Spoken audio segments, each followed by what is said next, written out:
Es desde el principio lo que Pilar Rodríguez me encomendó y lo que el equipo de la Dirección General, junto a todos los miembros de los 8 equipos territoriales, intentamos desarrollar en el año y 3 meses en los que tuve la responsabilidad, primero de ser director general de Prestaciones y Servicios de la Dependencia y viceconsejero de Servicios Sociales. No tengo nada más que aportar ahora y quedo a su entera disposición para todas las preguntas que me quieran realizar. Muchas gracias. Muchas gracias. Pues pasamos al turno de preguntas y tiene la palabra el Grupo Parlamentario Socialista. Muchas gracias, señor González, por su comparecencia aquí esta mañana y por su extensa explicación. Es verdad que, bueno, en el orden de los comparecientes, ahora acabamos de dar un salto en el tiempo, porque estábamos hablando de la 4ª legislatura, ahora estamos hablando ya de la 6ª. Usted ha dicho que solamente estuvo 70 días en el cargo de viceconsejero. De viceconsejero, sí. En el de director general estuvo... Perdón, contesto. Sí, En Dirección General estuve desde agosto del 2007 hasta septiembre del 2018. 8, jolín, con el 18, perdón. 8. Muy bien, gracias, sí. Y usted ha dicho también que no tenía, digamos, relación ninguna con el ERA, funcional al menos, que no tomaba decisiones sobre el ERA ni estaba entre sus competencias. Cuando fui director general, no. Sí que, vamos a ver, nosotros en la época de Pilar Rodríguez teníamos por eso dije que no voy a eludir mi responsabilidad. Yo era miembro del Consejo de Dirección de la Consejería, donde allí se hablaba de todo. Y además, con la entrada en vigor de la ley, la gran preocupación, entre otras, era la transversalidad de la propia ley. La ley no vino la ley era una ley que venía a garantizar un derecho, pero que afortunadamente desde hacía muchos años el Gobierno del Principado de Asturias tenía muchos recursos para la dependencia. Entonces, no podíamos, era un tema transversal que nos afectaba a todos. ¿Qué ocurre? Yo sí que no tenía responsabilidad ninguna con el ERA, con la gestión directa del ERA. Tenía responsabilidad con la ejecución, organización y desarrollo de la Ley de Autonomía Personal. Cuando fui viceconsejero, sí es verdad que la organización, hay que también ponerlo en la situación. Cuando Pilar se fue, en agosto del 2008, yo por lo menos sabía que se estaba negociando un pacto con Izquierda Unida. Es más, yo anuncié que iba a dejar la política. Entonces, tampoco podía dejar la política en ese momento por propia responsabilidad hasta que no se formara un nuevo gobierno. Pero yo, al menos, sí que asumí el cargo de viceconsejero para no dejar un vacío de poder, pero yo sabía que a corto plazo iba a haber un pacto. Y si no había un pacto, tendría que haber una reestructuración de la propia consejería, porque al marchar Pilar, la señora viceconsejera pasó a ser consejera y yo pasé a ser viceconsejero, hombre, y la estructura de la consejería menguó suficiente, una consejería como la nuestra. Entonces, en ese momento, sí que en el organigrama traía que yo tenía que asumir funciones del ERA, pero no lo voy a decir de una manera, estábamos esperando, estábamos como en un periodo de letargo porque sabíamos que estábamos negociando el cambio de gobierno, un cambio de organización de la propia consejería, como así fue en noviembre. Entendido, gracias. En todo caso, usted parece conocer bastante bien cómo funcionaba el organismo por las explicaciones que nos acaba de dar. Y hay una cosa que no me ha quedado suficientemente clara.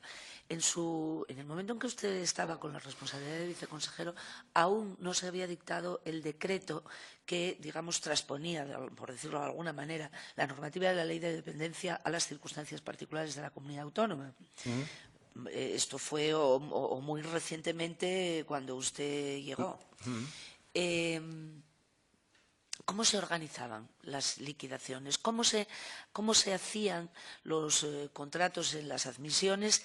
¿Y cómo se explicaba a los usuarios cuáles eran sus circunstancias, sus situaciones, sus derechos, ese copago que usted reclama como justo y solidario, pero dice, además, sin acumulación de deuda? Bueno, eso depende también entiendo yo, de la cantidad que pagará cada usuario. ¿Puede explicarlo un poquito mejor, por favor? Yo lo que quiero decir es que yo creo que antes de la entrada de la Ley de la Dependencia, el ERA funciona, y yo no digo funciona, sigue funcionando perfectamente. Y yo creo que los técnicos del ERA daban la información adecuada a las familias.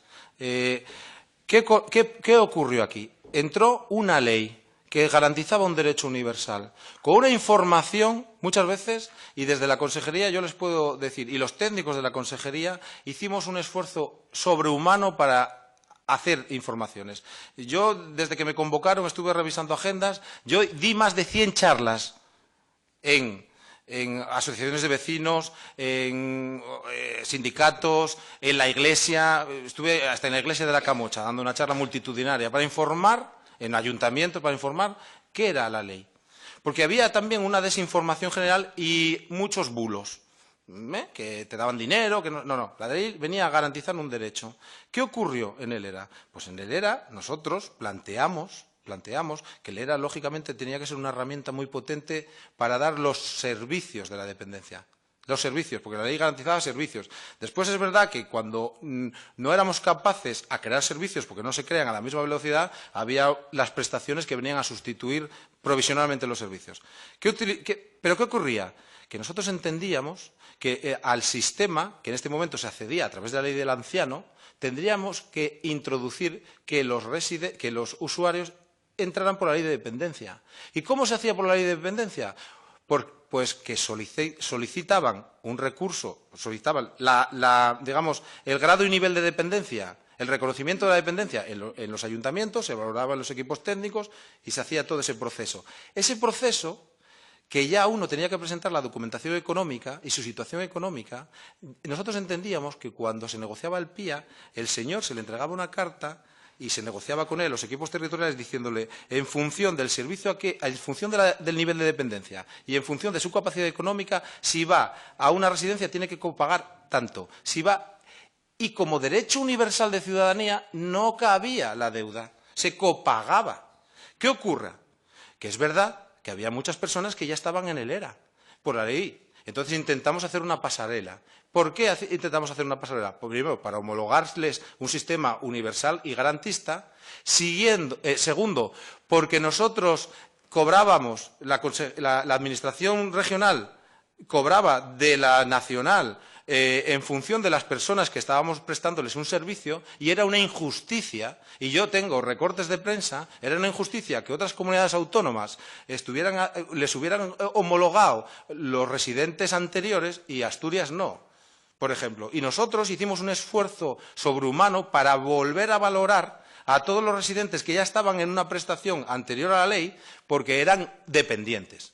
Otras personas no eran dependientes y esas personas, lógicamente, tendrían que tener otra relación, que yo no digo la anterior, que yo no digo que estuviera mal, todo lo contrario. Todo lo contrario. Lo que pasa es que sí es verdad que si hubiéramos puesto, como era nuestra pretensión desde el principio, una prioridad de las personas dependientes, pues lógicamente entrarían las personas dependientes ya con una valoración y entrarían dentro del sistema.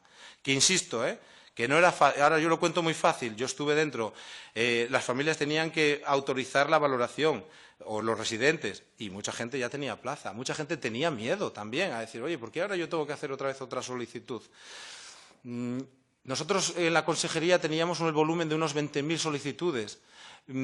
La ley entró escalonadamente. Nosotros en el primer filtro no sabíamos cuánta gente era de grado 3. El libro blanco de la dependencia decía que en Asturias, no me acuerdo de memoria, pero había como 2.000 personas con grado 3. Hubo 12.000. Se volcó la cantidad. Se decía que había unos 2.000 de grado 3, 6.000 de grado 2 y 12.000 de grado 1. Fue al revés. Fue al revés. Y eso que nosotros teníamos un proceso, que ya es verdad que fue la anterior consejera, yo creo que bastante garantista de valoración, con una formación de los valoradores muy buena. Montando los equipos de PIA en los equipos territoriales, que no era que una persona o un técnico solamente otorgara un nivel de dependencia, no, era un equipo de valorador, que al principio fue muy criticado porque era muy lento, porque había que hacer una comisión de valoración, pero fue muy garantista. Entonces, yo lo que traslado es, deberíamos, como hicieron otras comunidades autónomas, deberíamos haber priorizado la entrada en los recursos a través de la ley de dependencia.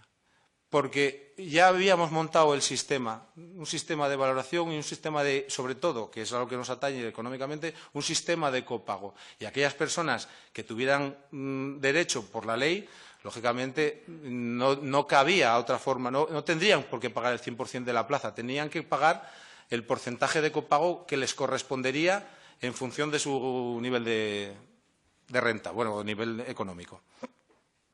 De acuerdo, muchas gracias. No voy a hacer más preguntas. Gracias. Es el turno ahora del Grupo Parlamentario Ciudadanos. Presidenta, buenos días. Muchas gracias por la exposición previa. Bueno, aunque usted estuvo muy poco tiempo, primero como director, luego como viceconsejero, 1 año y pico, llegó usted a decir 1 año y 3 meses. Usted tiene conocimiento de que ya desde el año 2004, hasta el año 2007, que es hasta donde estaría usted más o menos, hay una cantidad de series de expedientes prescritos como consecuencia de no haber girado aquellas liquidaciones. Vamos a ver, nosotros